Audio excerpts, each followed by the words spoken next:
Hey you guys, it's me Gemstone from therapyhealing.com.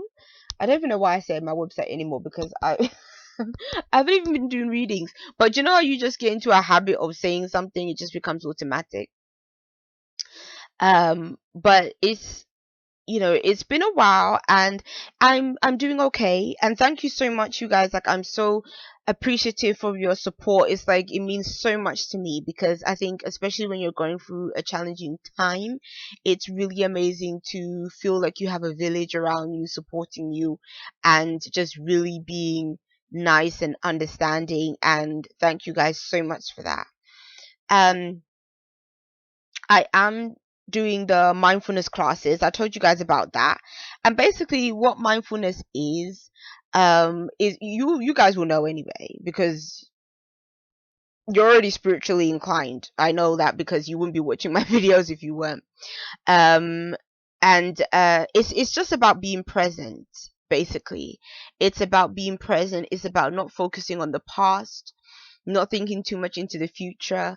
It's about allowing yourself to be in the now. And so many teachers, spiritual teachers, so many motivational speakers and all that kind of stuff, are talking about that same kind of message, especially now at this time, about being in the now. And I think it is an important thing, because I think so much of our lives are spent not being present and always focusing about something else, focusing on something else. And a lot of the things we focus on are really just illusions when you think about it, because that's what our thoughts are. Our thoughts are just, they're so abstract, and our thoughts really don't even have to be true. They don't have to mean anything. They don't even really have to have a purpose. But sometimes your mind just wanders and certain things come up, and even sometimes you might even think to yourself, like, why did I even think of that? Like, why did my mind even think of that kind of thing? But it just goes to show that your mind can just really wander away, and anything can come up and come out. And I think what mindfulness kind of is about kind of bringing yourself back, not paying so much attention to your thoughts, and kind of understanding that sometimes we think that the way that we think is almost who we are as a person, like we associate it with us and our identity. And what it really is that all we really have is the time that we currently have right now. That's all we really have. And what I like about mindfulness, and what I like about the classes that I'm doing, and I have to say I have done this previously, because um the last therapist I had, psychotherapist, before I had this one, she taught me some techniques, but she didn't offer the mindfulness classes like to join, so I wasn't doing those then. But now doing the classes, like, they obviously are offering more techniques, and it's really, it helps me to give my mind some peace, which is very helpful for me. Because in my, like, natal chart, you will see I have a lot of planets in air signs, so I really can live in my mind a lot, in terms of like thinking. And sometimes it can be overwhelming, and I think that's kind of where and I think that kind of ties into feeling down sometimes and all that kind of stuff, because of just feeling overwhelmed. And sometimes, your mind can make you exhausted overthinking. It can literally, like, take away your energy, just by thinking of all kinds of stuff and not giving your mind the chance to rest and find peace. And so definitely that's what the mindfulness practices does for me. The techniques they've shown us has been, we've done body scanning. I believe it's called body scanning, which is basically, like, you would sit down or lie down, the same way you would if you was meditating. And what it is like, it's about focusing on a part of the body. So for instance, you might focus on your stomach, You might focus on your hands.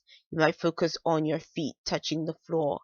And it's just about focusing on your body, because your body is always in the now. Your mind isn't, but your body always is. Your body is always present. So it's about almost, aligning your mind and your body together so that, your mind can be present alongside or with your body, so that you can just focus on what is currently the activity you're doing right now. And I think what this has kind of reminded me of, and I said reminded me of because it's something that I knew, but I think sometimes you get caught up in certain life events and certain practices, and then certain things that fall by the wayside. And I think this whole experience has basically brought me back to remembering is that the your thoughts are not, they're not necessarily real. They're not necessarily always true. And um they're not necessarily going to support your own positive growth and development.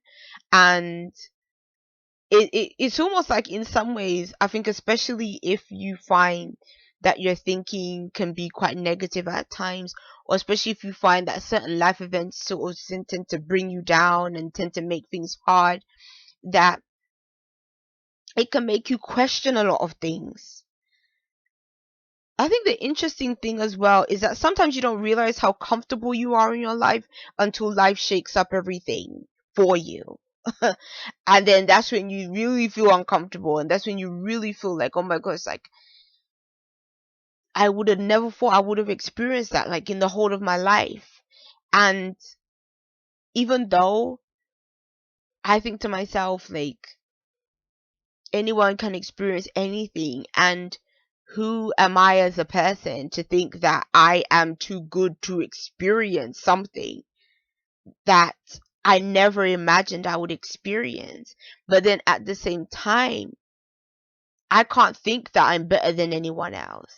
Like, I can't read a newspaper or talk to a friend and a friend tell me, or I can't overhear a story about something tragic going on and think that I'm above that situation happening to me. And I think sometimes we can think that, it's like we can distance ourselves from certain situations and think, oh, yeah, that's that person's issue. And it's like, even if you don't mean it to be mean or mean it to sound like smug or anything like that, but sometimes our minds just goes there. Like, we just think like, oh, somebody else will go through that kind of stuff, and you don't really think it's gonna be you that will go through that kind of stuff. And when it is you, it is hard and it is difficult, and it is something that is happening. And I truly understand it now, and I know it because I've been into this spiritual thing for quite some time. So I understand it. I get why life gets hard, and I get why it gets difficult. But I think for me at that moment in time, I just didn't want to accept that. I didn't want to accept that. And to be honest, I think even at that time, um it's almost like you don't want to accept it, only because it's just maybe too difficult for you to cope with in that moment. But that's, I guess, what we're all here to learn. We're all here to experience different things. We're all here to experience different challenges. Happiness, joy, sadness. All those emotions are relevant and important for us to experience. And so we can't accept what is good and reject what we feel is bad. We have to, yeah, hi. Sorry about that. We have to accept it all. And so that's what, now I think I'm in a better space to do more accepting than rejecting, basically. And so I think because of that, I feel like I can't say I'm 100%, but I can say that I feel much better within myself, especially compared to where I was. So, a book that I came across, I also want to talk about as well before this video gets too long, because I'm already 10 minutes in. And I always believe that, we always come across anything, whether it's a book, a video, a person, a teacher, a guide, anything. We come across it exactly when we need it. And I was in the library, and I was actually in the library getting books for my son, and something just told me, just go look at the books, look at the spiritual section, see what they got there, because they always have something interesting. And this book was there, and I've been reading it, and I'm only 8 pages in, and it's called Soul Shift by Barbara De Angelis. And I hope I'm pronouncing her last name properly, but it's a really good book. Basically, I'm 28 pages in, but I can already say it's a really good book. It's a really good book for me, um because of where I am, where I'm at, what I'm thinking and feeling. And this book is really like giving me the food for my soul that is really needed right now for me. And so what I like about it is that it's about transformation. It's about spiritual transformation. It's about being on your journey, your spiritual journey. And it addresses a number of things. And even though I'm like not deep in, it's already addressed things like, wanting being eager to experience that spiritual awakening that we're taught that we're supposed to get, like, on this journey. And it's about allowing yourself the time and the opportunity to be able to experience that when the time is right, and also when you're open to that experience. Sometimes we think we want something, but we're still not fully open to it, so it's like we can't really receive it yet. And so I guess it's all about the right timing. But then another thing that I really like about this book is that it addresses, like, there was something in particular. Let me just get to where it is so I can explain it a bit better.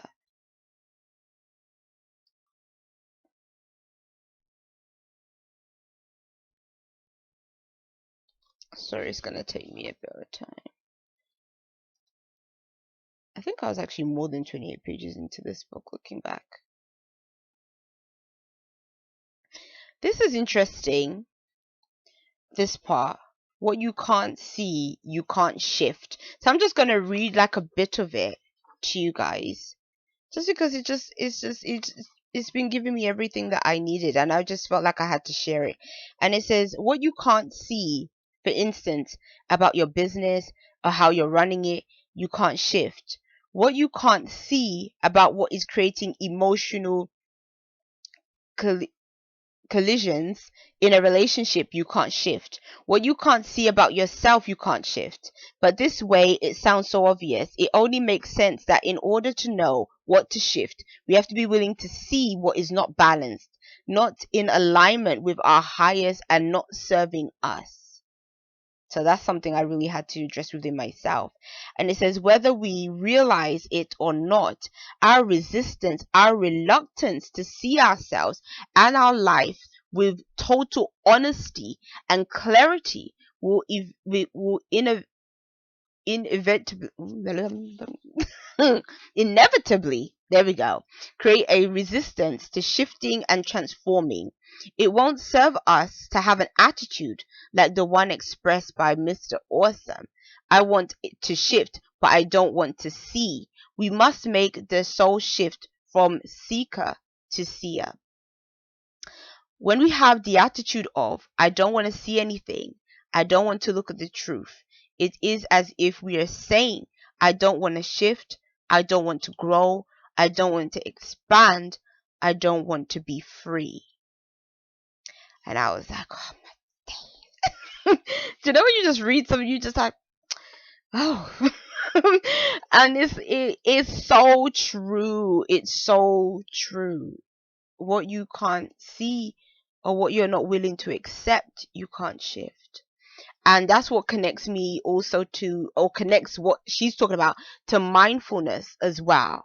Because what I like about it is, when we were discussing, some issues that we have and things with the mindfulness teacher, he was saying what I truly believe in and what I believed in before he even said it, which is, and I think I've actually told you guys this in like when I've done past readings and things, that I truly am a believer in. If you have an emotion or a feeling, you have to feel that. Like, you can't ignore it. You can't, like, so many people want to be all about this, love and light and everything being positive and everything being high vibrational.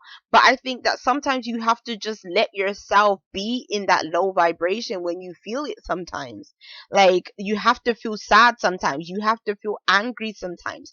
And it's like, especially if something has happened to you in your past, like it's been a traumatic event, something has taken place that has maybe shaken your foundation, you have to let those feelings come up and come out, because that's the only way that it becomes released. And that's the only way, like she was saying, that you can shift it. You have to own those feelings and say, yes, this is how I feel. I do feel hurt right now. I do feel angry right now. I do feel angry at the universe right now for doing this and that and whatever, me going through this. And then that's when you can say, okay, like, you give yourself that time period, however long that is. Hopefully it's not going to be too long, but you give yourself that time period to like feel those feelings, let those feelings be, and then you can deal with them. Then you can say, when you get to that certain point, okay, I think I'm ready to release this now, or I think I'm ready to shift this now, because it's been there for quite some time. But sometimes we don't shift it. Sometimes we still want to be angry over things that happened like years and years ago, or we still want to be just as hurt as we was, years ago, because of certain experiences. But really, what this process of feeling those feelings and letting them be is really about, it's about healing. It's about releasing. It's about giving yourself the time that is needed and required of you. But then I always feel like you have to shift it at some point, or you have to come to a place of acceptance at some point, because that's when it doesn't become poisonous for you. It doesn't become like this cancer that's just going to keep on growing and keep on festering and keep on hurting you years down the line, which it can do. And I've seen people go through those kind of experiences, and that's so painful to go through, to keep on digging at something that's been niggling at you for so long, and keep on year after year. It's painful, and it's self-harm when you do that. And for me, I don't want it to be like that for me. And I just want to, again, feel the feelings, go through the process, and then at least get to a point of saying, okay, this is what happened. I accept what happened. And I can say, okay, this is a part of my previous experience, but in all honesty, it doesn't have to lead to me feeling negative in the future, or me having this, feeling this animosity or this hurt so much in the future. And that's what the process is. And I think the thing that I understand about myself, even through this process, which is also shown me too, because I think that's why we go through these challenges, because there's always something to be shown, something to that you have to remember about yourself that maybe you forgot, or something that is completely new that you didn't realize, that you have to realize. And for me, what has come out of it, or one of the things, is a number of things that have actually come out of it, but one thing that has come out of it has been that it's helped me to remember what my life purpose is. That my life purpose here is to also help people in their healing. And for me, I always feel like the best way to teach is from experience. And it's like, how can you talk about something that you've never been through, you have never known, And I'm not saying that always, for like, a teacher has to always go through certain things to be able to be helpful. But I'm just saying that if you have been through certain things, it definitely does give you the strength and the ability, and also the experience, to be able to share, to be able to explain, to be able to sympathize with other people that maybe have gone through similar experiences, similar things. And Yeah, and so, me getting back to myself, I a few weeks ago, like, I got back into work again because for a time I wasn't working because the things I was going through physically, emotionally, all that kind of stuff, I wasn't able to. And then thereafter, I was I after I got back into that, I started getting back into my other job, which is being a holistic therapist, and doing that, and that really brought me back a piece of myself again that was lost for a minute, and it made me feel so good and made me feel so valued, and that helped. And then I don't know why, but it's just like I just needed the confirmation. I just needed the certainty. So I got my card deck, my tarot cards, which funnily enough was the Rider-Waite deck. And I laid the cards out and I asked the cards, is this is being a healer, is doing this holistic practice, is this a part of my life purpose? And the cards, like I just knew it was a yes. I just knew it was a yes. But I've asked that question before years ago, and it was a yes then. And funnily enough, somebody else, I've had other people say, said the same thing, and it's just, I just feel like, again, sometimes stuff happens to bring you back to yourself, or to just help you remember why you're here and why you're doing what you're doing and why it's significant. And um and so that's the reason why too I am going to get back into reading tarot again. I am going to do that because um I love it, and that is also a part of my purpose here, I know, as well, and in this life in general, and I'm going to be doing that again, and so you guys can look out for that. So yes, this is a really long video. I'll be seeing you guys. I'm taking up too much time. All right, I'll see you. Bye.